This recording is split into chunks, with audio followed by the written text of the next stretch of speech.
Hello from the program Open Diplomacy. Today's topic Sri Lanka presidential election and result. Our speaker, lawyer Faris Saly from Sri Lanka. Sri Lanka held the most peaceful presidential election in the country's history in September with 17 million voters. With the announcement of official results, a new era in Sri Lanka politics has begun. The new president faces the difficult task of leading the country out of economic crisis and lifting millions of people out of poverty. Mr. Faris Saly, how can we evaluate the process and the results of Sri Lanka presidential election in a democratic framework? Thank you very much for giving me this opportunity to share my thoughts on the election that just concluded here, and people still enjoying the victory of the people's president, His Excellency Anura Kumara Dissanayake. He is known as AKD. The election, the presidential election just concluded. It is said to be most successful election without any violence whatsoever. It is a democratically held election here, and then historically we can view as the most successful election without any violation whatsoever, as I said, and upholding the democratic principles. Sri Lanka, as a South Asian nation, had many challenges. And even during those challenges, the people of this country and the administrators, especially the civil service, members of the civil service, and then the executive too, I would say the politicians too also, maximum contributed to uphold the democratic process and the principles, and due to which the maturity of the people that was exhibited in the election just concluded a few days ago. Why I'm saying this is very important fact. That is, we had a 30 years long civil war in this country. An emergency law was implemented. And even though those challenges were faced by the government and the people, but we never let the democratic principles go down. Once again, I want to emphasize and reiterate that the people of this country is for democracy, and they upheld the process of democracy whatsoever it is relevant to exhibit their ambitions, that is to follow the democracy. And the democratic process, the rooted democratic principles in this nation, that has been real cause to elect the people's president amidst of the economic challenges, and the political instability that was being here. And after the Aragalaya, that's an uprising of educated people, and 2 years ago.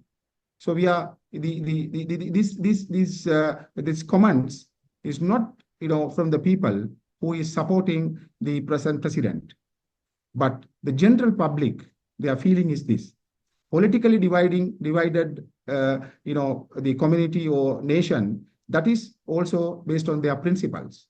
Given that fact aside, as a nation, we are proud now. A president has been elected who is knowing the real problem of the general public, and he himself suffered all those problems general public are now presently undergoing. So he knows how to lead this country. That is a general feeling of it.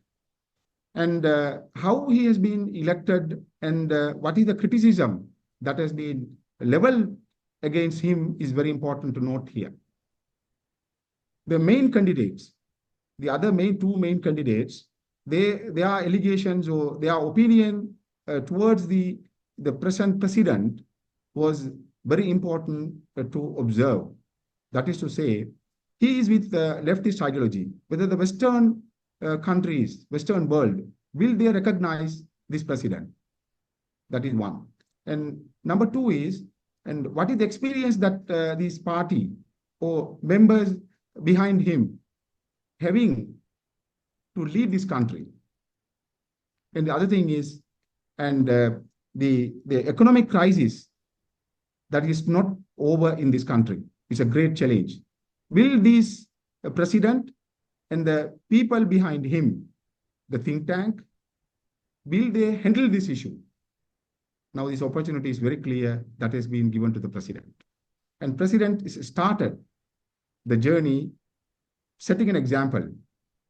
The swearing in ceremony as a president at the president's secretariat, that has been the first example after elected to the office of the presidency. There is not a single rupee of the public fund is wasted. Okay. That's how it's set to go. Yes. Who is the new president of Sri Lanka, Anura Kumara Dissanayake? Is he a leader who can lead Sri Lanka out of the economic crisis? Yes, this is the question. Comes from all over the world or all corners, I would say. The question is deeply concerned by the president himself. In the immediate address after swearing in as a president, what he said was, "I'm not a magician. I'm not a magician. Whatever the matters that I know, it's fully known by him." That is what he said. So he knows himself. He knows himself. What is the challenges ahead? Will he lead the country? Yes, he can lead the country. He can lead the country. That is the trust and the confidence had in the minds of the people that has been clearly expressed. Just imagine, not even 5% that has been the votes secured in the last election. Becoming a president, securing the majority of the votes is not easy task. It shows the clear mandate of the people, number one. Number two, the motivation given to him by way of giving the clear majority for him to be elected as a president. Right. Then whether they got the skills to do it, that is the main question or main concern of everyone who is putting this question. Yes, he can. Because now, see who is the prime minister, including the president. So they said to go, and IMF had, given the green signal to discuss the economic crisis or whatever the financial assistance that they are lending, and they are ready to speak. And the Western countries, they are also expressed their willingness to lead the country to help the process of developing or building the nation. So that is very clear. He can lead with a team, and then it's a shared responsibility. Dear Mr. Faris Saly, thank you for sharing your knowledge and expressions.